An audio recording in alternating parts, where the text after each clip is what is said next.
There is no narrative theory.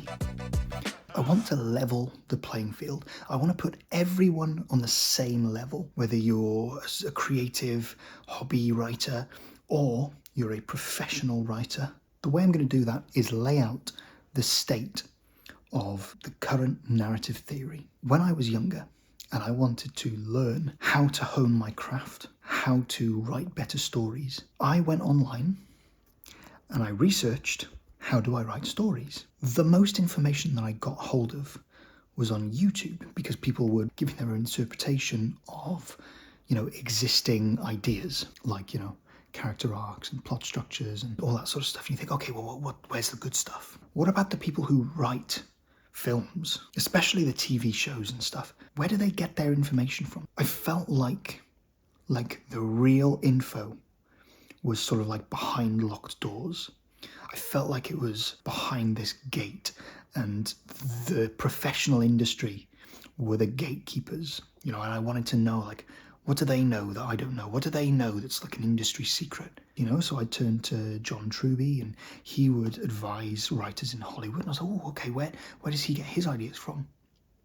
Turned to Robert McKee, and obviously Joseph Campbell's work, which led to the hero's journey. But I came to realize that, the more you dig, the more you realize that there is no agreed narrative theory. There isn't an agreed upon narrative theory. And the set of ideas that we have are just remnants from proposed ideas in the past. And all we've got is the best of what was proposed back then. And it's just kind of stuck around. Doesn't mean that it's right. I want to bring everyone on the same level. And that level is, we're still figuring it out. And it's great if people have their own processes, their own techniques. It's excellent. That's exactly what the idea was back then, when they were doing all this qualitative analysis of stories to try and find the rules of stories, or the patterns or the structures, and how it's made, how we can make one. That's exactly what they were doing back then. So if you're proposing your own ideas, that's great.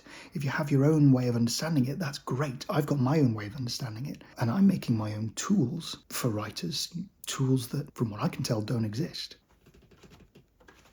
That's great. We're contributing to the narrative theory, the one that really hasn't finished developing. I actually think that it was overdeveloped.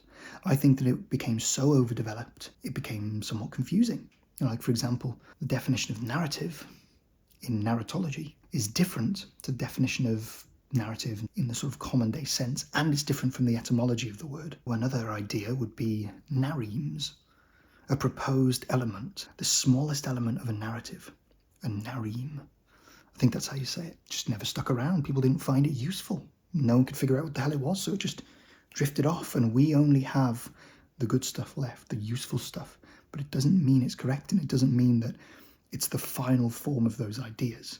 And so by leveling this playing field, it does two things. It raises the confidence of beginners, because they don't feel like they're entering this realm where there's all these techniques and secrets, and the really good stuff is kind of like behind locked doors. It's like, it's really not. And the second thing it does is it humbles the professionals, especially the ones in the studios or the higher ups. And so from this video, I hope to level the playing field, and I want to put everyone on the same level as passionate, humble, creative artists who love stories, who want to help other people write stories. I think anyone that's coming up with their own ideas or trying to interpret the existing ideas that we have are brilliant. I think the best way to develop the narrative theory is to go back through the history and to find out where all of these ideas came from, to bring it all to the surface, to see if we can interpret what the hell they were trying to say, what they were talking about, or to propose your own ideas. So there you go. I'm Joe Webb, the storyteller, the storyteller. See you next time.